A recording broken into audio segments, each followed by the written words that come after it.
buenas tardes a todos y a todas. Sean bienvenidos a otra sesión más de nuestro programa Macroentrevistas, un tiempo de análisis y debate, en el que realizamos entrevistas a expertos sobre diversos ejes temáticos de relevancia para la ciencia política.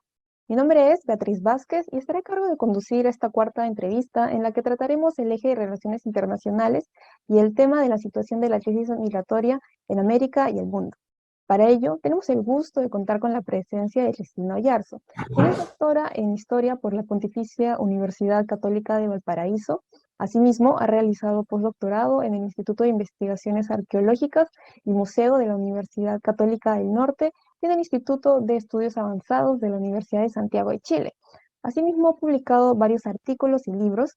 Sus líneas de investigación son historia política e intelectual de los pueblos indígenas en el mundo andino contemporáneo, relaciones, Estado y actores emergentes, e interculturalidad y relaciones internacionales. Bienvenida, Cristina. Hola, muchas gracias por la invitación. Queremos agradecerte a nombre del sexto Macrocoloquio de Estudiantes de Ciencia Política de Perú por acompañarnos el día de hoy y apoyarnos en el desarrollo de este proyecto con el que buscamos dar a conocer más sobre diversos temas relacionados a la ciencia política. Es un total gusto y si te parece bien empezamos con las preguntas. Sí, por supuesto. Adelante, muchas gracias, como te decía, por la invitación. Entonces empezamos con una pregunta general que nos va a ayudar a identificar la realidad del fenómeno de la migración. Desde su perspectiva, ¿cuál es la situación actual de la crisis migratoria a nivel global? Mira, antes de darte la respuesta, solamente quería como reafirmar lo que tú dijiste un poco respecto de mi currículum, de mi trayectoria de investigación. Yo hago historia política, soy historiadora, digamos, y mi área de especialidad no es el tema migratorio, pero sí trabajo desde hace mucho tiempo en relaciones interétnicas e interculturales y entonces por ahí indirectamente he tenido la oportunidad de conocer algunas de las problemáticas que se vinculan con el tema migratorio. Y por otro lado, estoy viviendo en este momento, el lugar donde trabajo es la ciudad de Iquique, la región de Tarapacá, que en este momento está viviendo una situación límite, una crisis humanitaria en relación a la migración forzada, principalmente venezolana, hace un tiempo, desde el año pasado aproximadamente. Entonces, desde ahí es donde yo les puedo hablar eh, y responder esta pregunta que me estás haciendo. ¿Mm? Bueno, mira, lo primero que te quiero decir es que la crisis migratoria es un fenómeno global. Digamos, no es un fenómeno que se pueda, como diríamos, restringir algunos espacios muy concretos del planeta, porque de alguna manera todos los territorios están de alguna manera vinculados con el tema de con la crisis migratoria. Tanto los países del centro o los países del norte global que reciben migración forzada por razones económicas o razones políticas la mayoría de las veces, incluso también por temas de guerras y conflictos entre los estados o conflictos interétnicos. Eh, y además también los mismos espacios territoriales que son los que no permiten que la población se mantenga en el lugar de origen. Entonces tienes una geopolítica de las migraciones en donde de una u otra forma está el continente o digamos el planeta, el globo completo vinculado.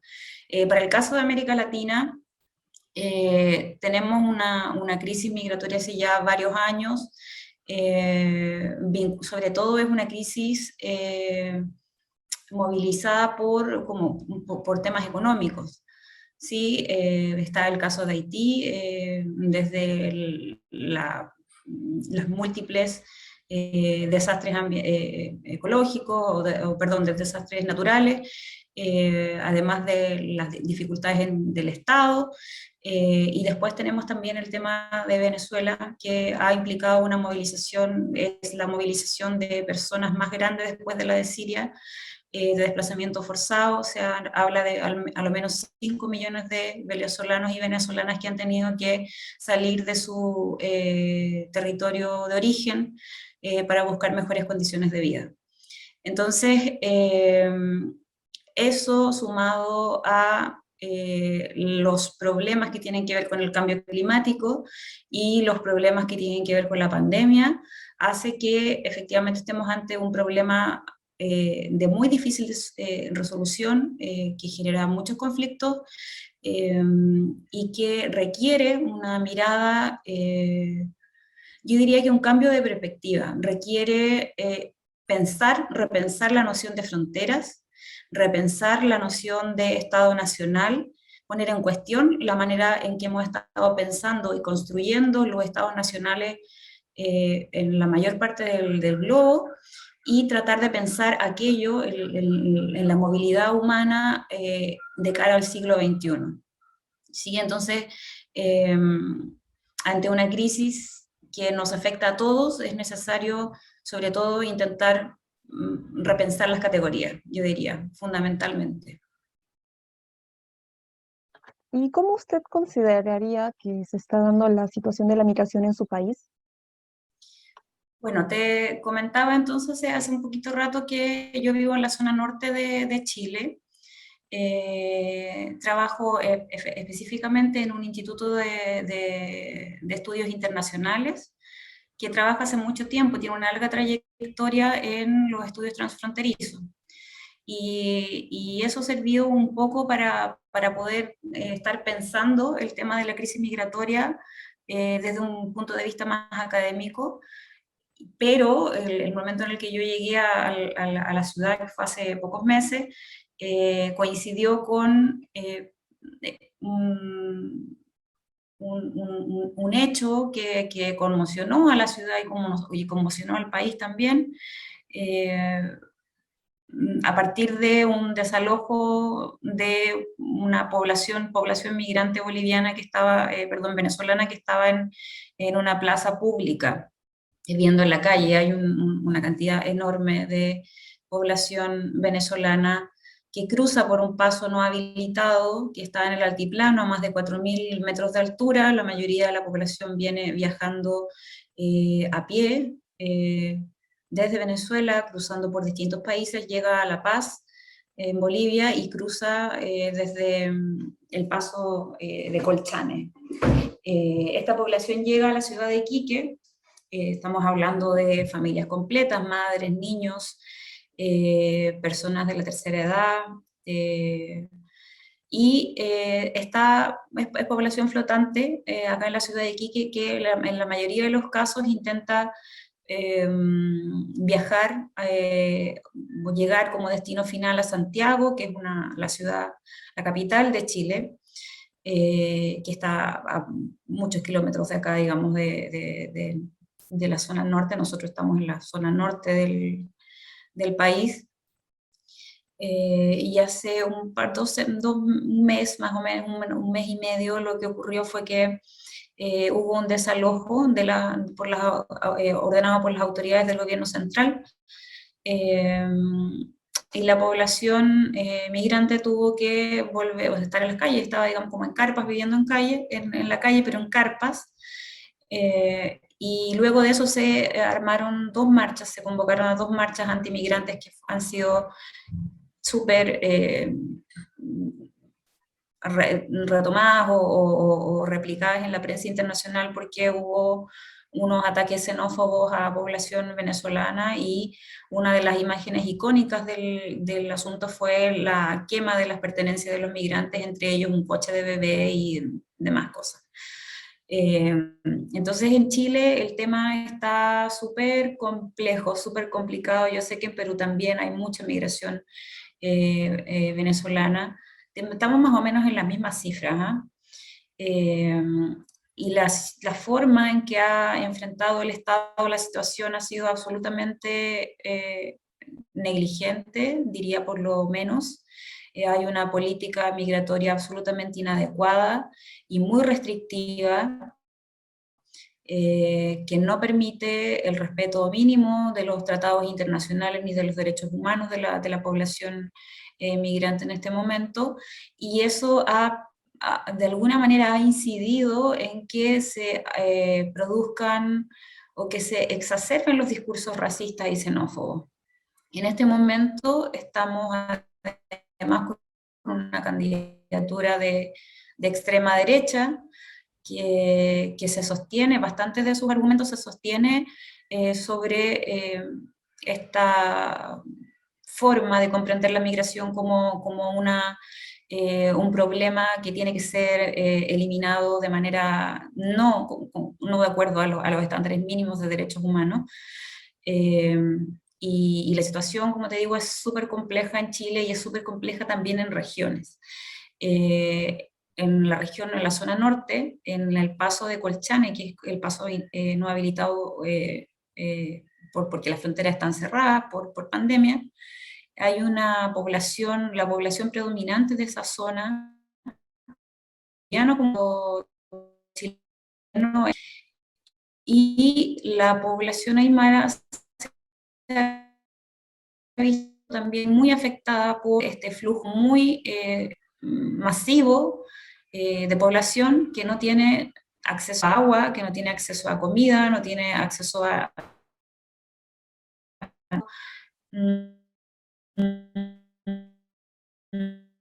también. Es bastante complicada la situación en este momento. Como te decía, una de las últimas marchas xenófobas de corte, voy a decir que fascista, y en Iquique,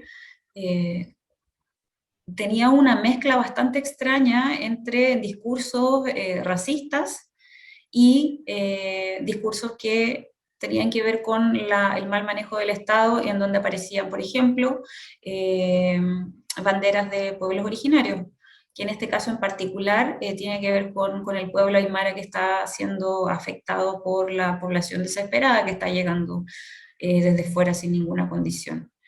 Así que, como te digo, el Estado está inactuando, el Estado está ausente y el momento en que actúa por medio de la represión y por medio de expulsiones que fueron las que se hicieron el año pasado, pero que se teme que hayan expulsiones masivas nuevamente. Eso a grandes rasgos. Y de la situación que nos acaba de describir, ¿cuál es su opinión sobre ello, tanto de las reacciones que ha tenido el Estado como de las reacciones de la sociedad misma? Mira, yo creo que lo más peligroso es, y como hablándote muy desde la disciplina, desde la historia, lo más peligroso de las reacciones tanto de las autoridades, en este momento nosotros tenemos un gobierno de derecha, tenemos elecciones el 21 de este mes, venimos saliendo de un ciclo de protestas que comenzó en octubre del 2019 y estamos en pleno proceso de una asamblea constituyente. Entonces, políticamente Chile está viviendo un periodo súper clave para pensar en cómo las definiciones de lo que viene, del futuro, el futuro inmediato, hablando de aquí a 5 a 10 años más. Y en este contexto ocurre que el, el problema de las políticas migratorias tan ineficaces e ineficientes y que hay en este momento está acentuando, está sirviendo para acentuar los nacionalismos. Los nacionalismos en términos de extremar discursos xenófobos. ¿Sí? Incluso discursos de corte fascista, como los que te decía, considerando el candidato de extrema derecha, que es consistente también, ojo, eso es importante decirlo, es consistente también con el auge de las nuevas derechas en América Latina y en otras partes del mundo. También hay ahí una relación que no se puede negar, pero en el caso de Chile, el auge de los discursos nacionalistas se ve en la prensa, se ve en el debate, en el debate político cotidiano. Es muy significativo, es muy relevante el cambio que ha habido en relación a poner en el centro los discursos xenófobos en relación a un par de años atrás. el lugar, la región donde yo me ubico en este momento es una región que tiene una larga trayectoria de relaciones interculturales por mucha migración desde sus orígenes. Aquí convive mucha población peruana, mucha presencia de población boliviana, cubana, colombiana, y hay, pero en el último año se ha visto este cambio como de radicalización del lenguaje nacionalista. Y eso es súper peligroso porque el lenguaje nacionalista, el lenguaje político nacionalista, lo que tiende a hacer es a quitar humanidad al otro y a poner una distancia radical entre el yo o entre el nosotros y los otros, que serían todos aquellos eh, que no nacieron en un determinado territorio, ¿sí? Y eso lleva a conflictos que terminan siendo políticamente muy complejos de llevar adelante porque se empiezan a enraizar en los debates. Yo creo que además, además de eso, que es como lo más peligroso, ha ocurrido también que hay una reacción de la sociedad civil en donde ha habido, al menos en esta zona, un fortalecimiento de las redes de activismo pro-migrante, que eso también es súper importante de ser destacado porque en zonas como de alto estrés, como digamos, porque aquí es el primer lugar el lugar de entrada de la población migrante, eh, se han activado y han sostenido, están sosteniendo a la población más desamparada, las redes de activismo. Eh, y eso es algo que hay que destacar. Entonces, finalmente, ¿qué es lo que ocurre? Es que tienes a una población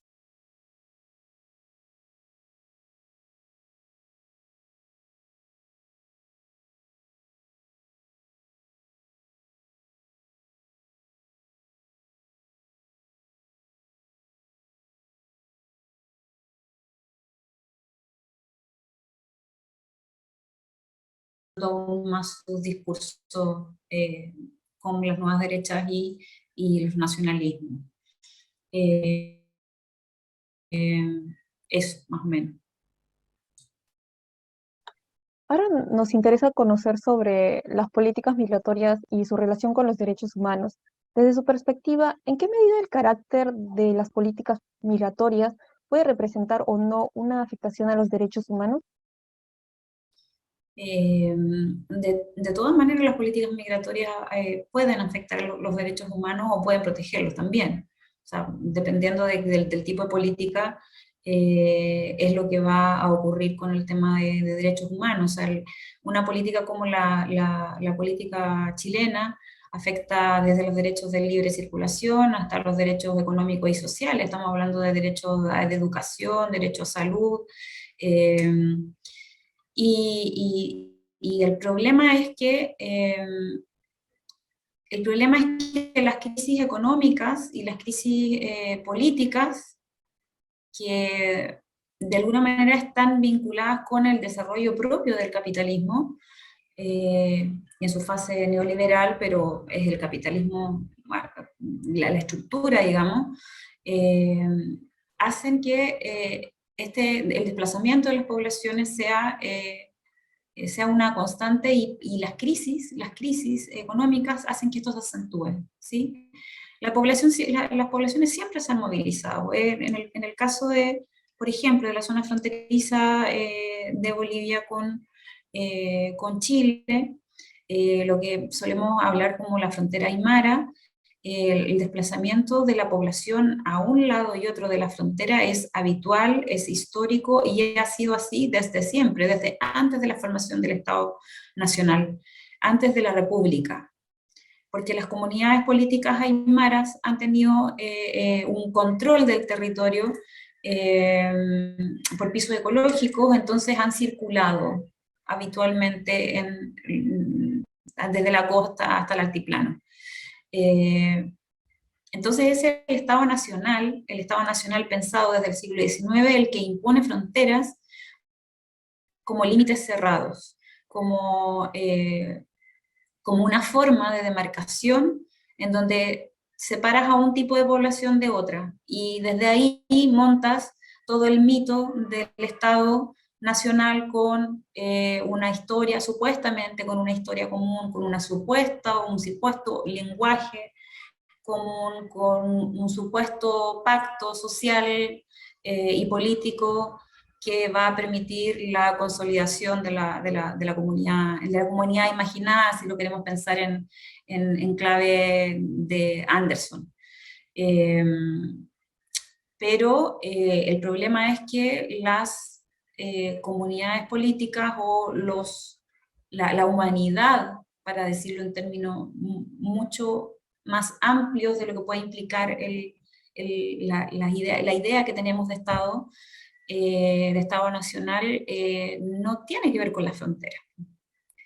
No, hay algo que supera cualquier idea de frontera que podamos tener, y eso tiene que ver con los derechos humanos, que son nociones que también son muy recientes para la historia de la humanidad, son construcciones hechas en el siglo XX, no más que eso, pero hay un acuerdo generalizado en que sí tienen que ser respetados. Entonces, el problema es que esta noción de Estado nacional con fronteras territoriales y la misma noción de frontera para el siglo XXI es una categoría que no es la más adecuada. La noción de frontera, tal como la comprendemos hoy día, que separa una población de otra, obviando cuestiones como la circulación de virus, incluso la circulación de virus, la circulación de mercancía, la circulación de personas, eh, nos remite a una noción anacrónica, consolidada en el siglo XIX, y que efectivamente para pensar el siglo XXI ya no nos sirve.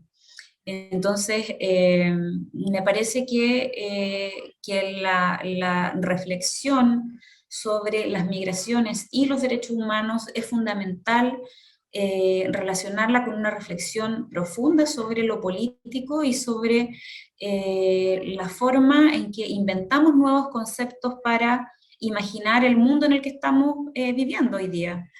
La crisis ecológica, el sobrecalentamiento global es otro de los elementos que nos obligan a pensar de otra manera los estados y de otra manera la nación, la nacionalidad. Yo diría incluso que ir más allá y pensar quizás en unas ideas como de naciones, como desde la línea de los esencialismos solamente estratégicos, siguiendo ahí a Spivak y a Silvia Rivera.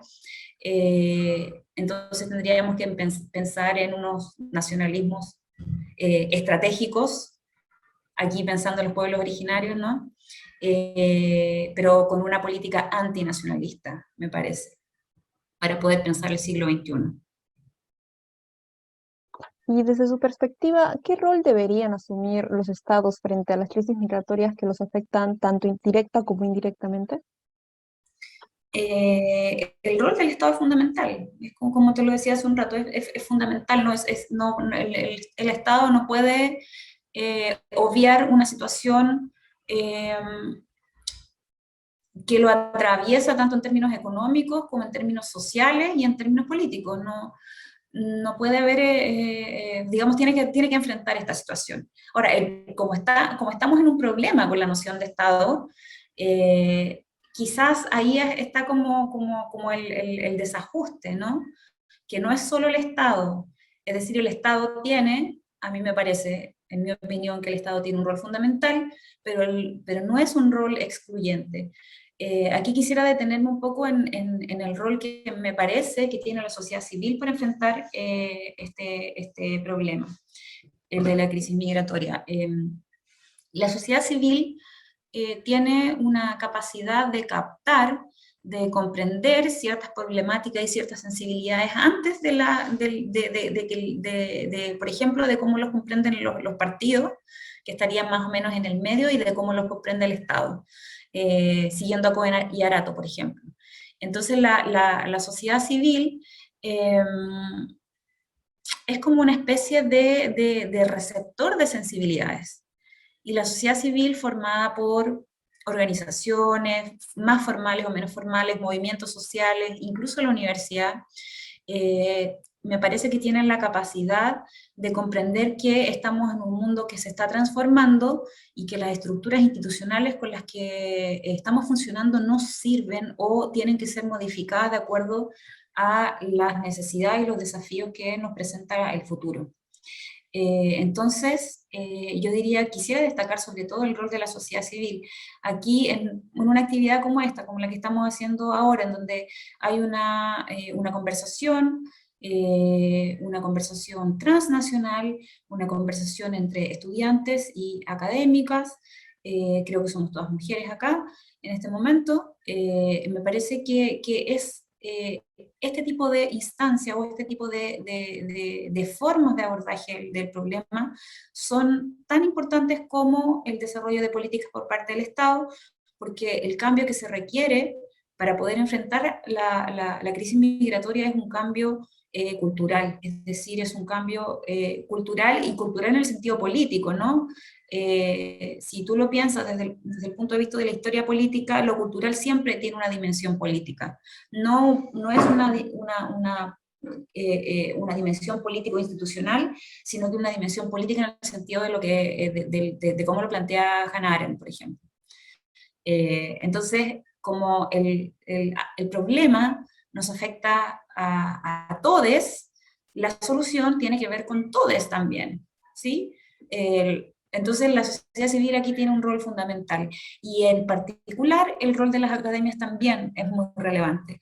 Es necesario hacer investigación, una investigación que sea muy situada, una investigación en la que eh, las líneas de trabajo de los investigadores tengan que ver con el territorio en el que habitan, que estén vinculadas con la propia corporalidad que ponemos en juego cada uno de nosotros, que puedan pensar también en primera persona y que para todo eso hagan las modificaciones metodológicas y epistemológicas necesarias para poder hacer un buen abordaje del problema que estamos enfrentando. Eso pensando en la academia siempre como parte de la sociedad civil, por lo tanto, con un rol fundamental también a la hora de proponer soluciones y proponer formas de abordaje que sean distintas a las que la institucionalidad, por lo pesada que es, la institucionalidad del Estado, por ejemplo, o la institucionalidad política en general, la administrativa, la institucionalidad de la administración del Estado, no pueden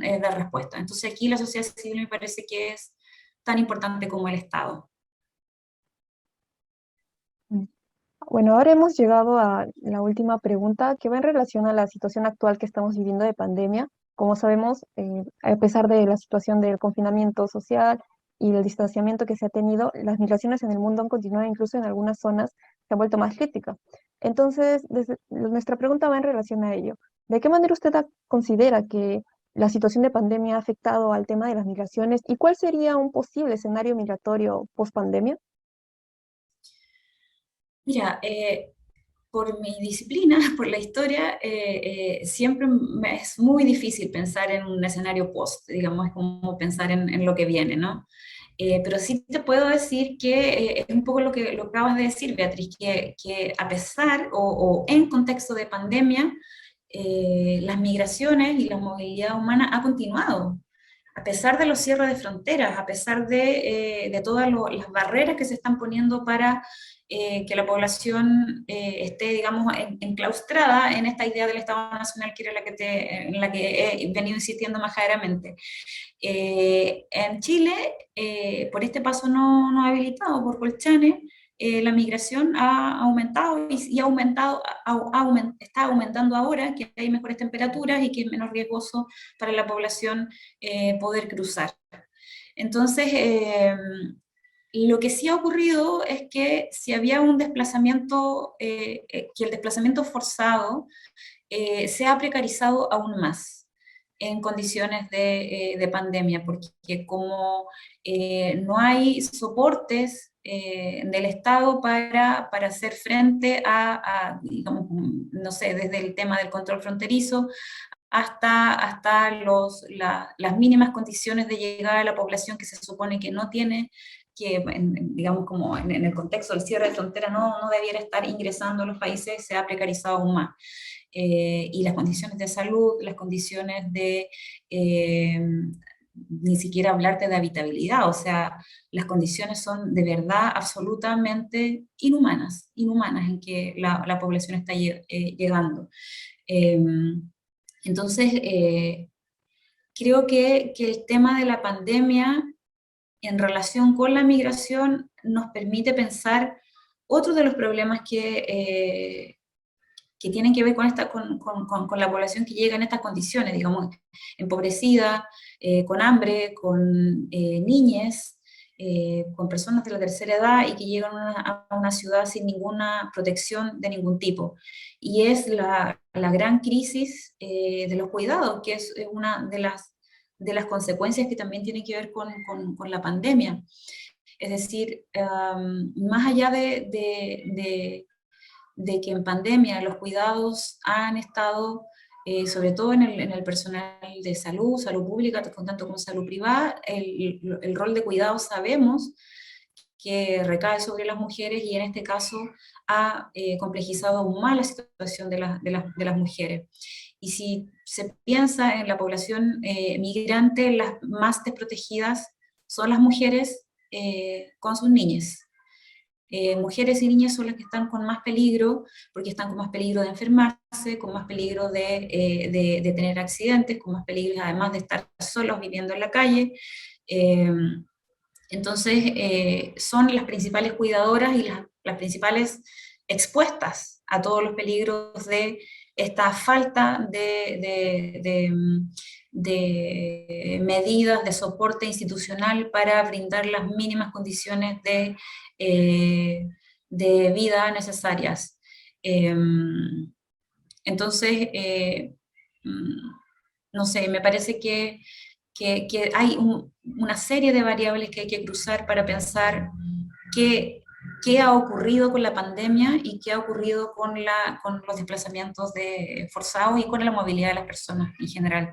Y estas múltiples variables tienen que ver también con pensar quién es la población que se moviliza, ¿sí? Hay que cruzar variables, es decir, yo lo diría desde mi punto de vista, una mirada interseccional, en donde pudiésemos pensar en los efectos de la pandemia en la población desplazada desde el punto de vista de clase, es decir, con sus características económicas, las características étnicas de la población y también el tema de género, que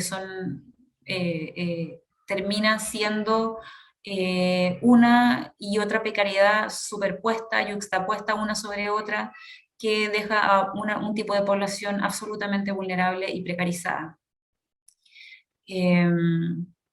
A lo último que me gustaría comentarte en relación a esta dificultad que me parece que es propia del razonamiento de la historiografía, ¿no?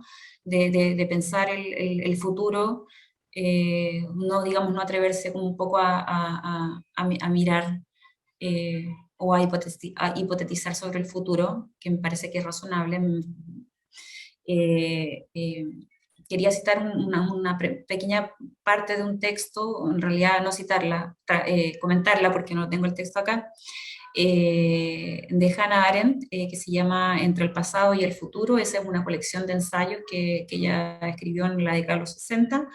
eh, y ahí Arendt hace un estudio sobre la posibilidad de pensar el futuro,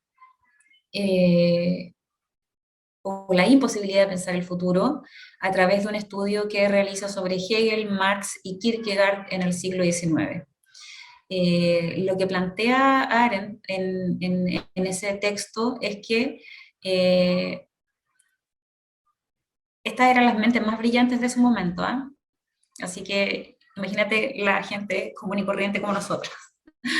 Hay una dificultad, una imposibilidad de pensar el futuro. ¿Por qué? Porque toda nuestra subjetividad está amarrada, está anclada en el pasado y en el presente.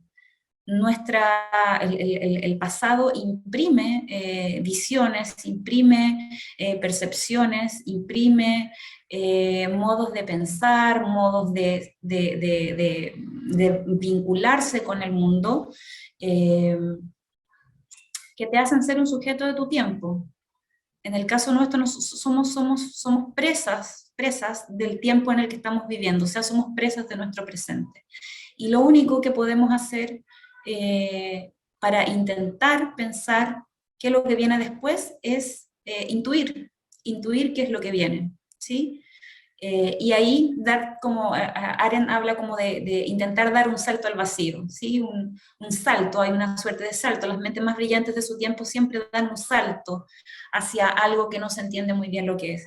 Y me parece que ese salto que podría darse o que me parece que por dónde podría venir ese salto tiene que ver, por supuesto, con las generaciones más jóvenes, sobre todo las generaciones nacidas después del 2000,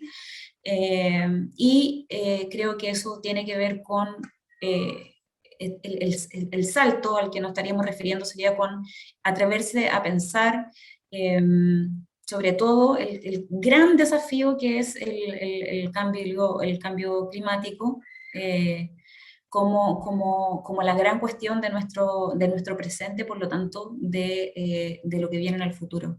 Y ahí el tema de la pandemia y de las pandemias que vendrán, porque digamos, como es una hipótesis bastante reconocida y aceptada por los científicos, por el mundo científico, y el tema del desplazamiento de personas producto de, por ejemplo, el escasez de agua, el